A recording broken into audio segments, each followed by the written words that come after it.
क्या क्या कहा तुमने? नमन की बात सुनकर आरव को फिर से शरारत सूझने लगी। वह हैरानी से बोला, क्या मान्या तुम्हारा कॉल रिसीव नहीं कर रही है? अरे नहीं, कहीं बैंकॉक में उसे कोई दूसरा बॉयफ्रेंड तो नहीं मिल गया? वैसे भी वह कितनी ब्यूटीफुल है। 10 से 12 लड़के तो उस पर ऐसे ही फिदा होंगे। आरव की शरारती भरी बातें सुनकर नमन की सांसें अटक गईं। उसे अंदाजा भी नहीं हुआ कि आरव उसे परेशान कर रहा है, इसलिए वह बहाना बनाकर बालकनी में चला गया। आरव की बातों ने नमन के दिल में एक अजीब सी बेचैनी पैदा कर दी थी। मान्या का फोन न उठाना और उस पर आरव की ये मजाकिया टिप्पणियां सब मिलाकर उसके दिमाग में अनेक आशंकाएं पैदा कर रहे थे। बालकनी की ठंडी हवा भी उसके उबलते विचारों को शांत नहीं कर पा रही थी। उसे समझ नहीं आ रहा था कि आरव की बातें मजाक थी या उनमें कहीं कोई सच्चाई छिपी थी। क्या नमन आरव की बातों को गंभीरता से लेगा या मान्या से संपर्क करने का कोई और तरीका ढूंढेगा? यह बेचारा तो गया काम से। आरव इस तरह नमन को परेशान कर बहुत इंजॉय कर रहा था। बालकनी में आते ही नमन ने मान्या की एक फ्रेंड दिशा को कॉल किया। दिशा की कॉल रिसीव करते ही नमन ने सबसे पहले मान्या के बारे में पूछा।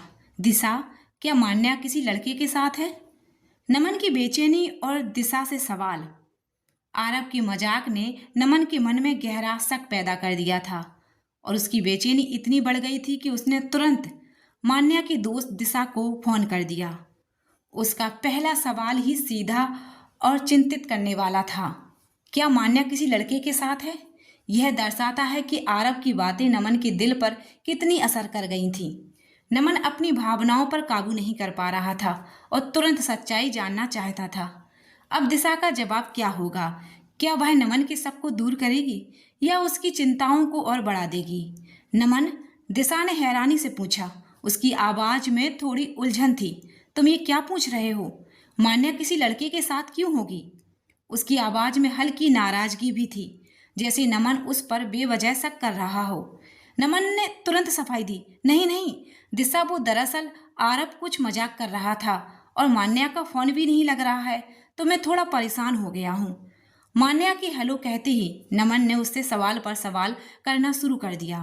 तुम फोन क्यों नहीं उठा रही थी? क्या तुम किसी लड़के के साथ हो? तुम वापस कब आ रही हो? वहाँ कोई लड़का तुम्हें परेशान तो नहीं कर रहा है? नमन की अजीब बातें सुनकर मान्या को कुछ समझ नहीं आया। आपको क्या हुआ है?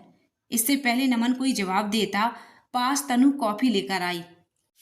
नमन की चिंता और मान्या का असमंजस, नमन की घबराहट और अनियंत्रण सवाल उसकी गहरी चिंता को साफ दर्शाते हैं। आरव की शरारतों और मान्या का फोन न लगने के कारण उसके मन में जो आशंकाएं घर कर गई थी, वे अब सीधे मान्या पर बरस रही थी। उसकी बातें एक प्रेमी की असुरक्षा और अधिकार की भावना को उजागर करती हैं। वही मान्या नमन के इस व्यवहार से पूरी तरह हैरान थी। उसे समझ नहीं आ रहा था कि अचानक नमन को क्या हो गया है, क्योंकि उसे अपने फोन न उठाने या किसी और के साथ होने का कोई अंदाजा नहीं था। अब तनु की एंट्री ने बातचीत को रोक दिया। क्या तनु की मौजूदगी से बात और बिगड़ेगी या इससे स्थिति शांत होगी? मान्या को नमन की इन बातों का जवाब कैसे देगी? तनु की आवाज सुनकर मान्या को अंदाजा हो गया कि नमन ऐसी बहकी बहकी बातें क्यों कर रहा है। क्या आपने आरव से कुछ कहा? मान्या ने पूछा। उसकी आवाज में अब थोड़ी शरारत और हल्की हंसी थी। नमन ने मान्या की बात का कोई जवाब नहीं दिया, बस थोड़ा झेप गया, जिस वजह से मान्या को आइडिया हो गया कि यह सब आरव की शरारत है। मान्या के चेहरे पर अब चिंता की वजह एक मुस्कान आ गई थी। उसे समझ आ गया था कि नमन की ये सारी बातें उसकी चिंता नहीं बल्कि आरव की छेड़छाड़ का नतीजा थी। नमन का चुप रहना और झेप जाना इस बात की पुष्टि कर रहा था कि मान्या को नमन की इस मासूमियत पर प्यार आ रहा था कि वह आरव की बातों में इतनी आसानी से आ गया। लगता है आरव ने आपको खूब परेशान किया है, मान्या ने हंसते हुए कहा। आप फिक्र मत कीजिए, मैं बिल्कुल ठीक हूँ और यहाँ कोई लड़का मुझे परेशान नहीं कर रहा है। मैं अपनी प्रेजेंटेशन में बिजी थी, इसलिए फ़ोन नहीं उठा पाई। नमन को अब थोड़ी शर्मिंदगी महसूस हो रही थी, लेकिन मान्या की आवाज़ में राहत और प्यार सुनकर उसे सुकून मिला। जैसे ही नमन को सब कुछ समझ आया, वह इरिटेट हो गया और आरब के पास पहुंच गया। उसने एक स्ट्रेट बॉल को उठाकर आरब की तरफ फुल स्पीड में फेंका। नमन का गुस्सा और आरब की शरारत का अंजाम। नमन की चिड़चिड़ाहट साफ दिखाई दे रही थी।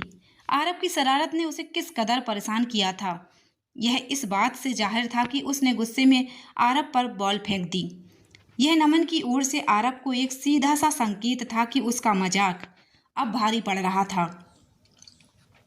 क्या आरब इस हमले से बचेगा और क्या यह उनकी दोस्ती में कोई नया मोड़ लाएगा, या बस एक और शरारती पल बनकर रह जाएगा। तू कभी नहीं सुधरेगा, अपनी हरकतों से बाज नहीं आएगा, नमन चिल्लाया। वहीं आरब नमन के इस एक्शन के लिए पूरी तरह से रेडी था।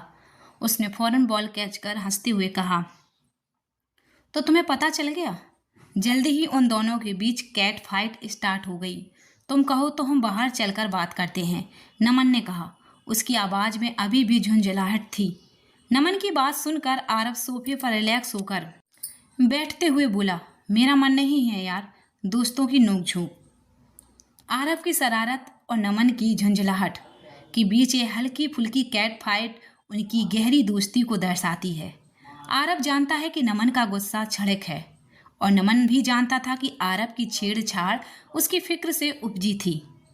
आरब का रिलैक्स होकर बैठना और बाहर जाने से मना करना यह दिखाता है कि वह इस पल का मजा ले रहा था और नमन को और चिढ़ाने का कोई मौका नहीं छोड़ना चाहता था। क्या नमन आरब को इस बात के लिए और परेशान करेगा या मान्या के बारे में अपनी आगे की योजना बनाएगा? नमन और भी ज़्यादा झुंझला गया। आरब के सोफे पर पसरे होने पर और मन नहीं होने की बात ने उसे और भी चिढ़ा दिया था। नमन ने गहरी सांस ली, जैसे खुद को शांत करने की कोशिश कर रहा हो।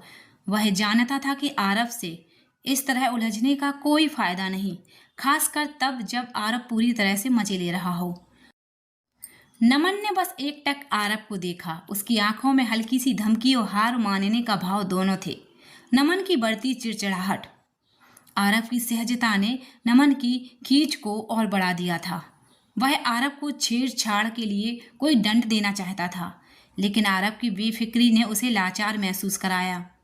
नमन जानता था कि इस समय आरब को मनाने का कोई फायदा नहीं और आरब की बेफिक्री ने उसे लाचार महसूस करवा दिया। नमन जानता था कि इस समय आरब को मनाने का कोई फायदा नहीं और शायद यही बात उसे और ज़्यादा परेशान कर रही थी। क्या नमन और आरब से बदला लेने की कोई और योजना बनाएगा या मान्या से बात करने पर ही अपना ध्यान केंद्रित करेगा? खाना रेडी है, तुम दोनों जल्दी से नीचे आ जाओ, इतना कहती रूही वापस चली गई। चलो यार, बहुत भूख लगी है, खाना खाना चलते हैं। आरब के खड़े होते ही नमन भी उसके पीछे चल दिया। भूख तो मुझे भी लगी है। दोनों फिर से एक दूसरे के साथ ऐसे चल दिए जैसे कुछ हुआ ही नहीं।